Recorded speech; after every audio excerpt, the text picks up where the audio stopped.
நமது இல்லத்திற்கு உங்களை அன்போடு வரவேற்கிறேன். இன்னைக்கு நம்ம இல்லத்தில் ஒரு குழம்பு வகை தான் பார்க்க போகிறோம். அதாவது இறால் போட்டு மிட்டா குழம்பு அப்படின்னு சொல்லுவாங்க. புளிப்பு ரொம்ப உரப்பு இல்லாத ஒரு குழம்பு. அது எப்படி செய்கிறதுன்னு பார்க்கலாம். இப்போ அதுக்கு முதல்ல தேவையான பொருட்கள் ரெடி பண்ணிக்கலாம். சின்னதாக ஒரு 2 வெங்காயம் எடுத்திருக்கேன், பெரிய வெங்காயம். நீங்கள் பெருசாக இருந்தால் 1 போட்டுக்கோங்க. இப்போ தக்காளி ஒன்று பெருசாக நான் போட்டிருக்கேன், சின்னதாக இருந்தால் 2 எடுத்துக்கோங்க. உருளைக்கிழங்கும் ஒரு மீடியம் சைஸு, பச்சை மிளகா ஒரு 3-4 காரத்துக்கு. அரைச்சிக்க வேண்டியது தேங்காய் துருவல் ஒரு 3-4 டேபிள் ஸ்பூன், ஒரு 3/4 டீஸ்பூன் வந்து சோம்பு, ஒரு பல்லு பூண்டு, 5 முந்திரி. இது கூட மல்லித்தூள் 2 டேபிள் ஸ்பூன், ஜீரகத்தூள் 1 டீஸ்பூன், அடுத்தது மஞ்சத்தூளும் ஒரு 3/4 டீஸ்பூன். இதுதான் நமக்கு தேவையானது, அரைச்சிக்க வேண்டியது. இப்போ இதை வந்து அரிஞ்சிட்டு அதுக்கப்புறம் அரைச்சிக்கலாம். வெங்காயத்தை நல்லா ஸ்லைஸ் பண்ணிக்கோங்க. அதே மாதிரி தக்காளியும் பொடியாக நறுக்கிக்கலாம். இந்த குழம்பு பார்த்திங்கன்னா சாதத்துக்கு மட்டும் இல்லை, நமக்கு டிஃபனுக்கும் ரொம்பவே சூப்பராக இருக்கும். காலை நேரத்தில் கூட செய்யலாம், இல்லை மதியம் வந்து கூட செஞ்சுட்டு அதை நைட்டில் வச்சு கூட நம்ம சாப்பிட்லாம்.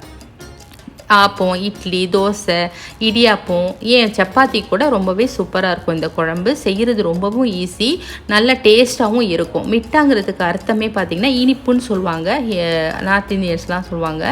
அந்த வகையில் தான் இது வந்து எங்கள் பெரியம்மா ஊர் சைடு தர்மபுரிலாம் இது வந்து அந்த மாதிரி சொல்லி எங்களுக்கும் அது பழக்கமாகிடுச்சு. கட்டானாக்கா புளிப்பு சேர்க்குறது அப்படிம்பாங்க. புளிப்பு சேர்க்குறது தான் கட்டா, புளிப்பு இல்லாதது மிட்டா அப்படின்னு சொல்லுவாங்க. அதனால தான் இதுக்கு மிட்டா குழம்புன்னு பேர். புளிப்புக்கு இந்த தக்காளி தான், ரொம்பவும் புளிப்பு டாமினேட் பண்ணிடக்கூடாது. அதனால் புளிப்பு இந்த தக்காளியோடது மீடியமாக இருக்கணும், அவ்வளோதான். அதனால தான் நான் 1 தக்காளி பெருசாக சேர்க்குறேன். சின்னதாக இருந்தால் 2 தக்காளி சேர்த்துக்கோங்க. இந்த மாதிரி நல்லா பொடிசாக கட் பண்ணிக்கோங்க. பச்சை மிளகா ஒரு பார்வைக்காக ஒரு பழுத்த மிளகா ஒன்றையும் நான் சேர்த்துருக்கேன். நீங்கள் நார்மலாக ஒரு 3-4 சேர்த்துக்க வேண்டியதான், நம்ம காரத்துக்கு தகுந்த மாதிரி தான். ஆனால் பச்சை மிளகா வாசம் ரொம்ப நல்லாயிருக்கும். உருளைக்கிழங்கு சும்மா குழந்தைங்களுக்காக நம்ம சேர்க்குறது, இது ஆப்ஷனல் தான், வேணாக்கா விட்டுடலாம், அவ்வளோதான். இப்போ எல்லாம் ரெடி ஆகிடுச்சு. அடுத்து நம்ம மசாலா அரைச்சிக்க போகிறோம். அந்த நம்ம எடுத்து வச்சுருக்கிற தேங்காய், அந்த மசாலா போட்டுடலாம். மிக்சியில் போட்டு நல்லா நைஸாக மையாக அரைச்சிக்கிட்டோன்னா நல்லாயிருக்கும். இப்போ நான் வந்து தேங்காய் பாலும் இதில் சேர்க்க போகிறேன். அதனால் நான் இந்த தேங்காய் அளவு சொல்லியிருக்கிறேன், 3-4 டேபிள் ஸ்பூன். உங்களுக்கு தேங்காய் பால் வேண்டாம், ஏதாவது ஒரே தடவை வேலையை முடிக்கணும் அப்படின்னாக்கா இந்த இதிலே ஒரு அரை மூடி, ஒரு தேங்காயில் அரை மூடி ஃபுல்லாக போட்டு அரைச்சிருங்க, அவ்வளோதான் அளவு. அது கூட இந்த முந்திரி அளவுலாம் எல்லாம் இதே அளவு தான். இது பார்த்திங்கனாக்கா ஒரு வீட்டில் வந்து 3-4 பேர் இருக்கிற வீட்டில் 2 வேலைக்கும் சேர்த்தா மாதிரி இந்த அளவு கரெக்டாக இருக்கும் இந்த குழம்பு.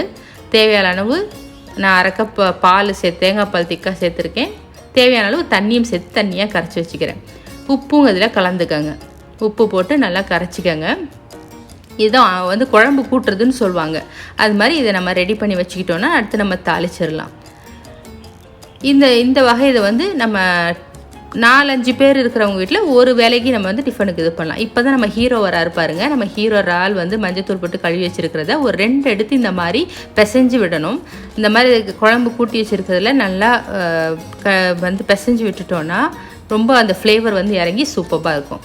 இப்போ ஒரு சட்டியில் எண்ணெய் ஊற்றிக்கிறேன். ஒரு 60 ml எண்ணெய் ஊற்றிக்கிட்டு 2 பட்டை துண்டு சின்னதாக போட்டு நம்ம வெங்காயம், தக்காளி, பச்சை மிளகாலாம் சேர்த்து நல்லா வதக்க போகிறோம். வதக்கிறதுக்கு கொஞ்சம் உப்பு சேர்த்துக்கிட்டு நல்லா வதக்குங்க. நல்லா அந்த மசியை தனித்தனியாக வதக்கணும்னு அவசியமே கிடையாது. எல்லாத்தையும் ஒன்றா போட்டு தக்காளி நல்லா மேஷ் ஆகிற அளவுக்கு நம்ம வதக்கணும். அதுதான் நம்ம ஃபஸ்ட்டு செய்ய வேண்டியது. இதில் வதக்குறதுல வந்து நம்ம தான் அந்த குழம்போட மினுமினுப்பே இருக்கும். எண்ணெய் வந்து கொஞ்சம் கூடுதலாக ஊற்றினா தான் அந்த மினுமினுப்பு எண்ணெய் மிதந்துக்கிட்டு ரொம்பவே பார்க்க சூப்பராக இருக்கும் இந்த குழம்பு. மீடியமில் வச்சுட்டு நல்லா மசியை வதக்கிடுங்க. வதங்கினதுக்கு அப்புறமா நம்ம ஹீரோவை இதில் சேர்க்குறோம். இப்போ நான் ஒரு 3 பெருசாக இருக்கிறதுனால 3 இறால் தான் நான் சேர்க்குறேன். நான் காட்டுறேன் பாருங்கள் எப்படி இருக்குது, எத்தனை பெருசு இருக்குன்ட்டு.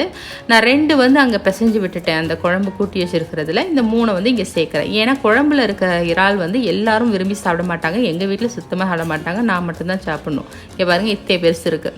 அதனால் நான் 3 சேர்க்குறேன். இறாலோட ஸ்பெஷாலிட்டியே பார்த்தீங்கன்னா கொஞ்சம் சேர்த்தாலும் அதோட ஃப்ளேவர் இறங்கி ரொம்பவே சூப்பராக இருக்கும். அந்த ரொம்ப மனமாக இருக்கணும். ஒரு நூடுல்ஸாக இருந்தால் கூட ஒரு 2-3 சேர்த்தா கூட அவ்வளோ ஃப்ளேவராக இருக்கும் அந்த நூடுல்ஸே. அதனால தான் இறாலோட பவரே பயங்கரமாக இருக்கும். புளிக்குழம்புக்கெலாம் ஒரு 2-3 சேர்த்து செஞ்சு அந்த புளிக்குழம்பு டேஸ்ட்டாக செய்கிற மாதிரி இருக்கும். இப்போ பாருங்கள், கொஞ்சம் நேரம் 1 நிமிஷம் வதக்கினதுக்கப்புறம் இஞ்சி பூண்டு போடணும். நான் வந்து ஃபஸ்ட்டு மிளகாத்தூள் டக்குன்னு போட்டுட்டேன் ஒரு 3/4 டீஸ்பூன். நம்ம காரத்துக்கு தகுந்த மாதிரி நீங்கள் 1.5 டீஸ்பூன் கூட போட்டுக்கலாம். அதுக்கு முன்னாடி நம்ம இஞ்சி பூண்டு ஒரு 1.5 டீஸ்பூன் போடணும். அதை இப்போ போடுறேன் நான்.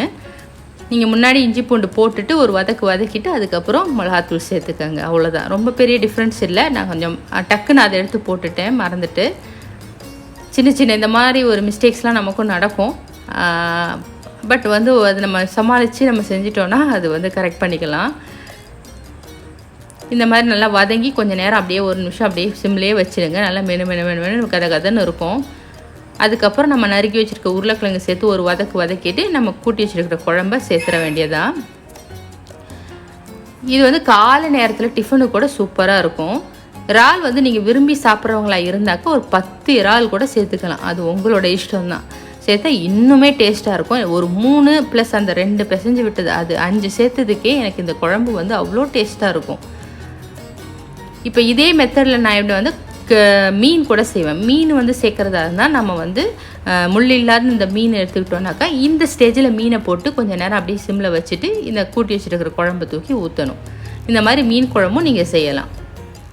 அது மிட்டா மீன் குழம்பு அப்படின்னு சொல்லுவாங்க. இப்போ தேவையான அளவு தண்ணி ஊற்றி, ஏன்னா அந்த பச்சை வாசனை போகிற அளவுக்கு நல்லா கொதிக்கணும். இது டக்குன்னு திக்காயிடும். அதனால் கொஞ்சம் தண்ணி மாதிரியே வச்சுட்டு நல்லா கொதிக்க விடணும். தேவையான அளவு மல்லித்தலை வந்து நறுக்கி சேர்த்துருக்குறேன். உப்பு சரி பார்த்துட்டு பத்தலைன்னா போட்டுக்கோங்க. அவ்வளோதான். இதை நல்லா கொதிக்க விடணும். மூடி மட்டும் போட்டுறக்கூடாது. பக்கத்துலேயே இருங்க. ஒரு கொதிக்கிற வரைக்கும் கொஞ்சம் கவனமாக இருக்கணும். அது வந்து ஒன்று சொல்லிக்க விரும்புகிறேன். ஏன்னா டக்குன்னு இது பொங்கி ஊற்றிடும். அதனால் நல்லா இந்த மாதிரி தலைவில் ஆரம்பிக்கிற வரைக்கும் கொஞ்சம் கவனமாக இருந்துக்கோங்க. அதுக்கு அப்புறமா நம்ம மூடியை போட்டு கொஞ்சம் நேரம் ஒரு நிமிஷம் 2 நிமிஷம் இந்த மாதிரி கொதிக்க விட்டுட்டு அப்புறம் இப்போ சிம்மில் வைக்கிறேன் நான் பாருங்கள். இப்போ சிம்மில் வச்சுட்டு நான் வந்து மூடியை ஒரு முக்கால் மாதிரி மூடி, அதாவது பாதி திறக்காமல் அந்த மாதிரி நான் மூடி வந்து போட்டு மூடி வச்சுட்டாக்கா எண்ணெய் இந்த மாதிரி நல்லா அழகாக மிதந்துட்டு வரும். ப்ளஸ் வந்து அந்த பச்சை வாசனையும் போயிருக்கும். நல்லா கொதிக்க விட்டோன்னா ஒரு 5-6 நிமிஷத்துக்கு அப்படியே விட்டுருங்க.